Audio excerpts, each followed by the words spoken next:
I make this hydrating body wash formulation for my own personal use all the time. It's from the Pro Natural Skincare course, and I've reduced it to just a few ingredients, and that way it can be customized easily. The thing about body wash is it can be very simple to put together, but when you're doing a formula and different ingredients, it can separate easily. It's all about knowing the type of ingredients and even the colors. So I'm really into like using botanicals, and many of the botanicals, they have like this, it's like a coffee color extract.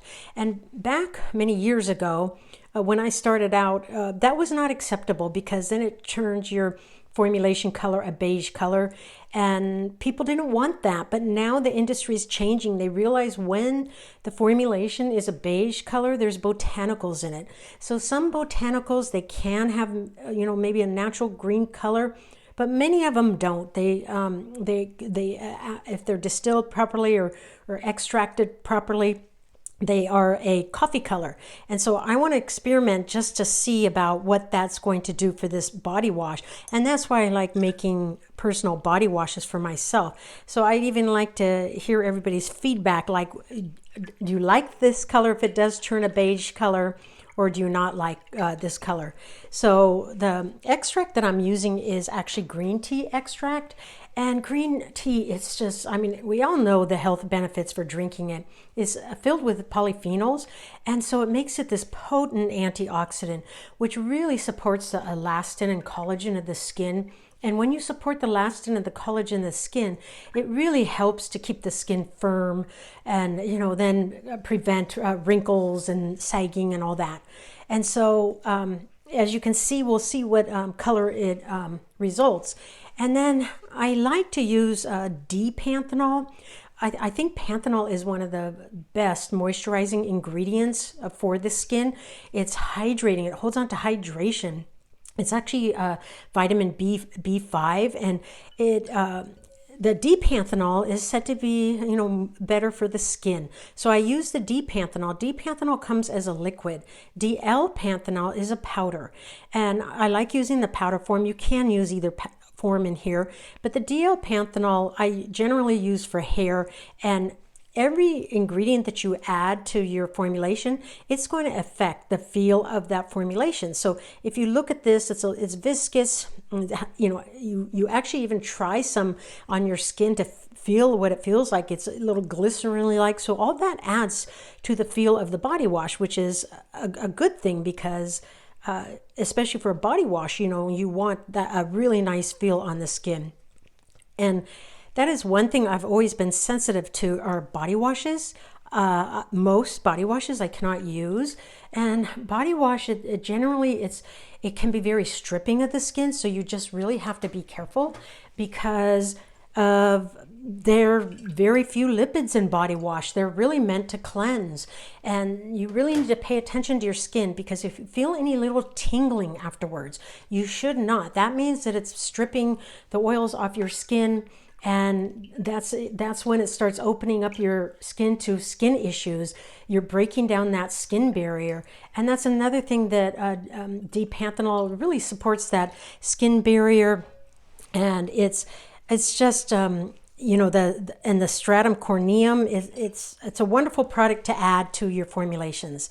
So then this is, the water phase. And then the next, I have my formula here. I'm going to weigh out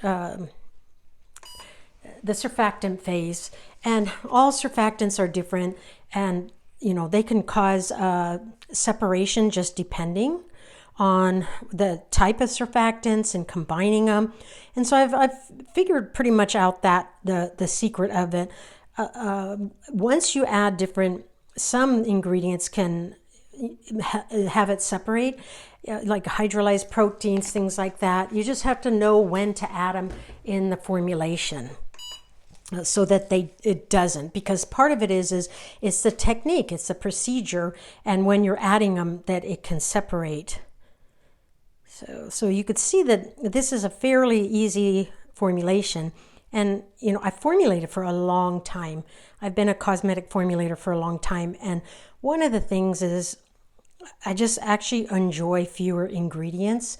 Some things it's harder to do fewer. Sometimes hair products are harder, but skincare products, they can have fewer ingredients. So this is your surfactant, and as you incorporate your other surfactants, you just want to make sure and not stir up any, as few bubbles as you can, because otherwise it takes a bit to defoam. So then we have that, and then also what I love in body wash, and this is what nurtures my skin and nourishes my skin, is to put lipids in it and plant oils. Plant oils, sometimes it's hard, like saying the surfactant system, like for shampoo, because then they cling to that hair and weigh it down. But I find that they're just beautiful in body wash, and I prefer to have lipids, these plant oils in my body wash over other ingredients. So generally, what I'll do is I will use like an infused. Like I infuse different herbs and flowers into, and this is an infused oil that I use. It's one of my signature ones that I like, all the plants that I infuse it with, and I like the color of it. It's bright, it's beautiful, but I try to most of the time use some kind of herbal infused plant oil. And then this is also another plant oil. I do like putting combinations of plant oils in, because they really, a lot of times they work better together. They balance each other out.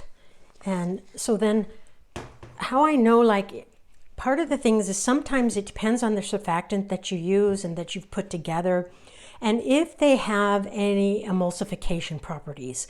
Because when you use a high percentage of oil like I do, you have to make sure that the surfactant has some emulsification properties, or it can separate out. And it took me a lot of years to figure out what will work for that. So then I just slowly incorporate it in here, and you can see it's incorporating into the surfactant. That's kind of sometimes how you know if it's going to incorporate or not. But surfactants, if you look into them, there's detergent surfactants, there's emulsifiers, there's surfactants. So there's surfactants that are detergents and also have emulsification properties. And so that's what I like to use a combination of. So you just slowly take your time with this. You can always, you can put it like on a mixer if it, to go really slow. You never want to put any kind of surfactant, like a system like a shampoo or body wash, on a homogenizer, because it just would create too much bubbles, too much foam.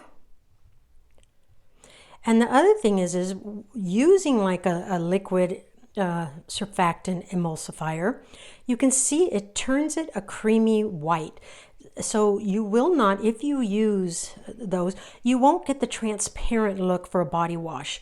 You will get a milky look, because it is any kind of a liquid emulsifier that you use, it turns it a milky white. But I actually really like that look. To me, it makes it creamy. So then the last I'm going to put into this phase, and this is also oil. This is where you use your natural fragrance oils or your essential oils, but they're oils. So you want to make sure, is that going to hold the oils? Is it going to emulsify okay?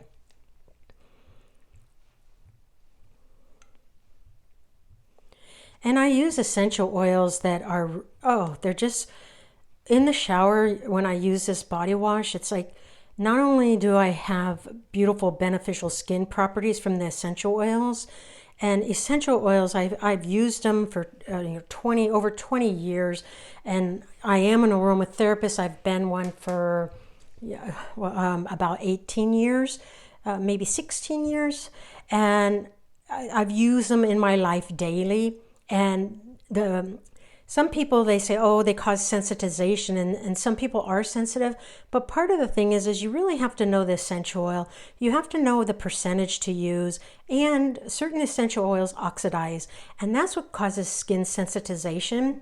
And it's the skin sensitization that actually, the oxidation from the essential oils, that's the issue. So you have to be careful with citrus. If you're using like any kind of citrus, when you get those essential oils, you really want to keep them in the fridge and use them up. But those are just a few that can, and that's why if they're fresh, they're not going to be oxidized, and they'll be good.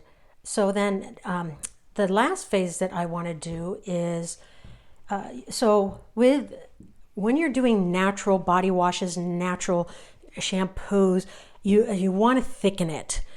Because natural thickeners are really like gums are natural thickeners.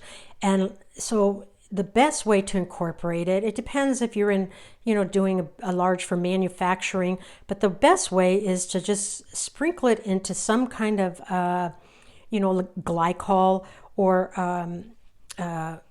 anything like that. It's those are really best, because then it incorporates it into the formulation really easy without having lumps in there.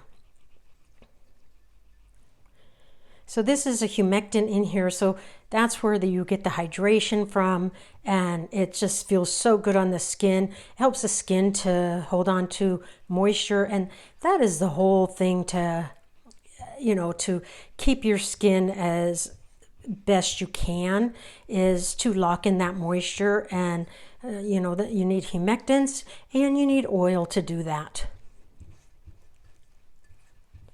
And it's when your skin gets dehydrated, then that's the issue. And that's my problem with many body washes. Their surfactants are harsh, and there's so much of it in it that it then strips the lipids out of my skin. And that's, then when I have a compromised skin barrier, then it itches. My skin itches. It can just get more, scratches, not scratches, sores on it. It just, it breaks down. So I've supported my skin barrier since I've learned that. And especially like with any kind of cleanser I put on my skin, I'm very careful about that, because cleansers, any kind of cleanser, are the number one thing for breaking down that skin barrier. And then also sometimes I add it at directly, this is called a slurry. So sometimes this is what the slurry looks like. So sometimes I just add this directly to the water and then add the surfactant system, or I add it at the end. It doesn't separate if the surfactant system is balanced and correct. Okay, so now I'm going to slowly add the surfactants into here, the system, and slowly mix it. So you could see the color.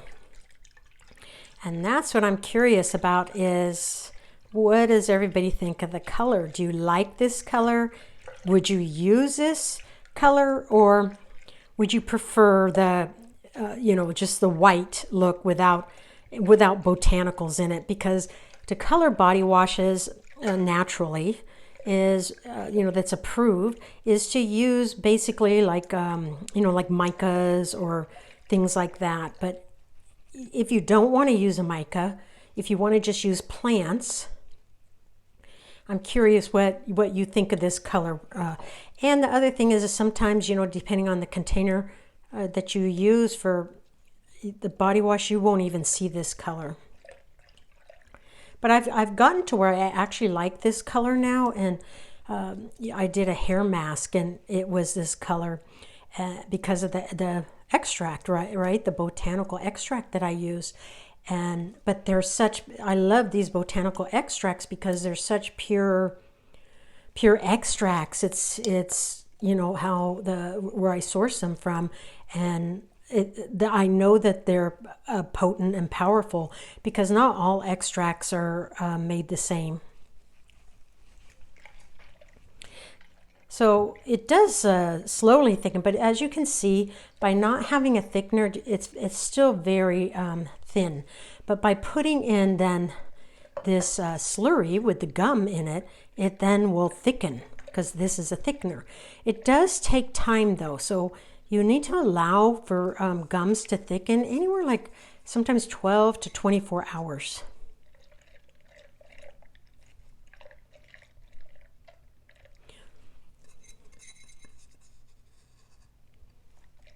The other thing too, what thins out surfactant systems can be your natural fragrance or your essential oils. So then you have to work with that. Then you have to add a little bit more of a natural thickener into your system.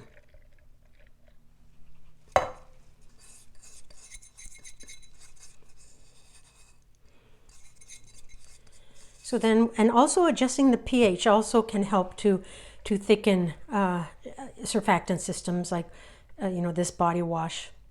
So now I will check the pH and adjust the pH, and it will thicken some more and allow it to hydrate fully for 24 hours. But in comments, let me know what you think of this color. If you look at this hydrating body wash, you can see the color has completely changed, and it's all because it's been on the stir. It's so imperative to make sure to mix your formulations properly and using the proper type of friction to stir it, whether it's a stir or a homogenizer. So for this body wash, when you do put it on a stir or vigorous stirring, it will then, the color becomes more uniform, the texture thickens because of the natural gum in it. It actually then helps to thicken when you do put it on a stir. Hand mixing, sometimes you just can't get this strong enough. So, you want some kind of stirring action on your formulation.